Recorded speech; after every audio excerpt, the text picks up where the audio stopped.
Hey what's up guys, this is me Lovejit Arora. स्वागत है आप सभी बच्चों का आज की इस क्लास के अंदर। तो चलिए कहानी शुरू करते हैं बाइनरी फाइल के साथ में। तो बीती हुई क्लासेस में हम लोग एक एक करके सारी की सारी चीजें कवर अप कर चुके हैं। तो कहानी अभी से शुरू होती है जी बाइनरी फाइल की। सबसे पहले सवाल आता है कि व्हाट इज बाइनरी फाइल, क्योंकि ये क्वेश्चन अपने आप में इतना इंपॉर्टेंट है कि binary CSV, binary text difference में आपसे पूछा जा सकता है। तो किताबी भाषा के साथ में इसको सिंप्लीफाई करते हैं। कहता है कि binary file stores data in binary format. जब भी बाइनरी की बात होती है तो हम दो बिट हैं जिनकी बात करते हैं, एक तो 0 और दूसरा 1। बचपन से जैसे हमने बाइनरी पढ़ा, कंप्यूटर जब हमने पढ़ना स्टार्ट किया तो हमारी मैम ने हमें बताया कि भाई बाइनरी के अंदर हमारा कंप्यूटर है जो सारी की सारी चीज़ें समझता है। पता चला कि बाइनरी क्या होता है, जीरोज एंड वंस। तो बस जहां पर भी कंप्यूटर साइंस के अंदर बाइनरी शब्द यूज होगा तो दैट मीन्स हम इसी फॉर्मेट की बात है जो कर रहे होंगे। तो जो ये फाइल है ना, वो इसी फॉर्मेट के अंदर आपके डेटा को स्टोर करती है। It is used for non text data. कौन सा डेटा होता है नॉन टेक्स्ट डेटा? जैसे इमेजेस की बात हो गई, जैसे वीडियोस की बात हो गई, जैसे ऑडियो फाइल्स की बात हो गई, ठीक है, and Python objects. Unlike text files, binary files are not human readable. जहां पर भी ह्यूमन रीडेबल डेटा की बात आएगी तो हम टेक्स्ट या फिर सीएसवी फाइल का यूज करेंगे एज पर आर नीड। कि अगर मुझे रोज कॉलम से एक टेबल में डेटा चाहिए तो I will be using CSV, और मुझे पैराग्राफ काइंड ऑफ फॉर्म में चाहिए तो मैं टेक्स्ट के अंदर, टेक्स्ट फाइल के अंदर डेटा को स्टोर करूंगी, लिखूंगी। अब जब हमें मतलब हम चाहते कि ह्यूमन रीडेबल ना हो, मतलब मेरा जो डेटा है वो मैं ज़्यादा सिक्योर चाहती हूँ कि हो, तब हम बाइनरी फाइल का इस्तेमाल करें। तो खास तौर पर इमेजेस, वीडियोस के अंदर इसका यूज़ है जो होता है। अब देखिए जेपीजी फाइल्स हो गई आपकी, वीडियो की जो एक्सटेंशंस हैं या ऑडियोज़ की हैं, तो ये सारी की सारी क्या है, बाइनरी फाइल्स के फॉर्मेट हैं, उन्हीं के ही एक्सटेंशंस हैं। अब देखिए आगे चलते हैं और बात करते हैं फ़ायदे क्या हैं। आखिरकार बाइनरी फाइल आपने कह दिया कि नॉन ह्यूमन रीडेबल है, तो हमें मतलब क्या फ़ायदे क्या है, इसके क्या ज़रूरत क्या है? तो यहाँ नीड और फ़ायदे दोनों एक साथ आपको समझ में आएंगे।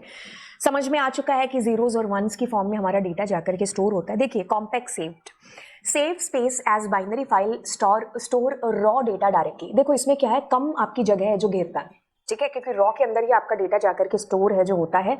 तो बाइनरी फाइल एक तरीके से स्पेस को भी है जो बचाती है, ठीक है। तो हमारा जो बड़ा सा डेटा है ना, वो कम से आप कह लो स्पेस के अंदर जाकर के स्टोर हो जाता है। फास्ट प्रोसेसिंग होती है, reading and writing binary data is faster than text file, क्योंकि इनको कन्वर्जन की नीड नहीं पड़ती है।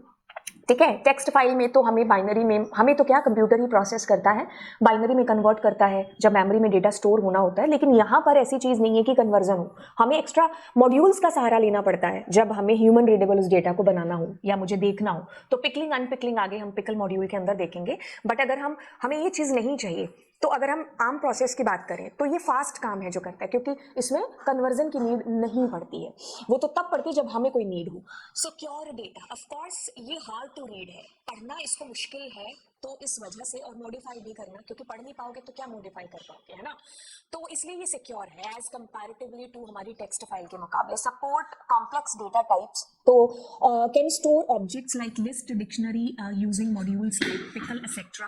तो इस ये कॉम्प्लेक्स डेटा टाइप जो लिस्ट, डिक्शनरी वगैरह, तो उनको ये सपोर्ट भी है जो करता है। खैर ये सारी इसके फायदे हो गए किसके, बाइनरी फाइल के।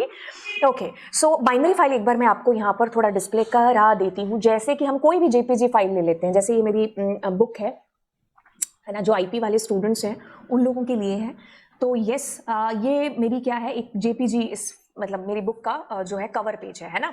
तो मैं क्या करती हूँ, इसको राइट क्लिक किया मैंने और मैं इसको टेक्स्ट फाइल के अंदर ओपन करती हूँ, ठीक है, एडिट इन टेक्स्ट नोटपैड के अंदर, या ओपन विद भी आप कर सकते थे। अभी डायरेक्टली विंडो में ये फीचर आ जाता है। तो जैसे मैंने इसको ओपन किया तो ये मेरे को कुछ इस तरीके से डेटा है जो रॉ डेटा दिखाई दे रहा है। तो ये आपको ऐसा इसलिए दिखाई दे रहा है क्योंकि हमने इसको टेक्स्ट फाइल में ओपन करने की जरूरत की है, ठीक है। तो ये मतलब कहने का है कि ये सारे बाइनरी फाइल्स के ही एग्जाम्पल्स हैं। तो आई होप आपको ये चीज़ समझ में आ गई होगी। तो आपको फ़ायदों में फ़ायदा नज़र आया कि ये फास्ट है, सिक्योर है, ठीक है, और जो है स्पेस सेविंग भी है जो बाइनरी फाइल है। तो बाइनरी फाइल के फ़ायदे और इसका इंट्रो मैंने आपको बता दिया। अगली क्लास में हम देखने वाले हैं कि पिकल मॉड्यूल क्या होता है। तो चलिए फिर मिलते हैं आपसे अगली क्लास में। Bye bye. और चैनल को ज़रूर सब्सक्राइब कर दीजिएगा, दोस्तों के साथ में शेयर भी है जो चैनल को ज़रूर कर देना। बार बार ये चीज़ बोलनी पड़ रही है, बिल्कुल आपने कर दिया होगा। चलिए फिर।